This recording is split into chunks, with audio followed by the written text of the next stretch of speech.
Hey there, for those of you that are new to the channel, my name is Kayla and I have an 8-year-old son named Shane who has autism. I created this channel as a space where I could share my resources and experiences and hopefully help to improve the lives of families living with autism. Today I'm going to talk about hand flapping. Many autistic children do it. I'm going to share with you why my son Shane does it, the different kinds of hand flapping, and what to do, or at least what I do when it happens. What if I told you that hand flapping was actually pretty common, something that we all do in our own little way? For example, have you ever tapped a pen on a table when bored or paced back and forth? That is technically self-stimulatory activity, which is what most human beings partake in when they're bored or when they're feeling nervous or upset. In its most basic form, that's why many autistic people flap their hands. They are regulating a feeling that they may not be able to process or talk about, so that is their way of dealing with it. All it is self-regulation. Depending on the individual, hand flapping can look really different. It can be as simple as literally flapping your hands to the side of your face or directly in front of the face. It can even be sort of a rubbing in front of their eyes.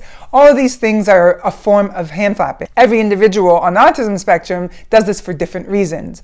For example, my son Shane, he has many different stims, and yes, hand flapping is a stim.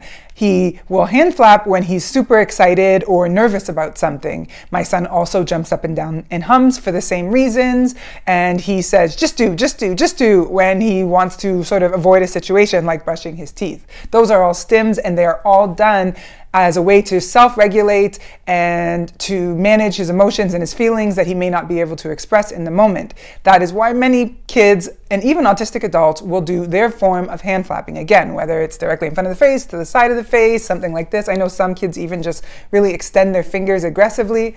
Those are all different ways to do hand flapping. Human beings self-regulate and self-stimulate all the time, all day long. However, for an autistic person, it's often more obvious and sort of more in your face, maybe in what other people might consider in an inappropriate time, but it can also be very distracting to when a person is trying to learn or to engage with others. You know, if you're having a conversation with somebody and they suddenly start flapping their hands in their face or jumping up and down and humming, it can be very, very distracting. I try to keep it in mind that self-stimulation is something that every single human being does, and only if it's distracting Shane from learning or preventing him from achieving something do I try to stop or distract him from his self-stimulation. For example, if we are trying to learn about reading or do some math homework and Shane jumps up and starts humming and flapping his hands in front of his face, I might try to distract him a bit and try to redirect him back to the homework. Otherwise, if my son is excited about a movie that he's watching and he jumps up and starts flapping his hands in his face, I just let him go for it.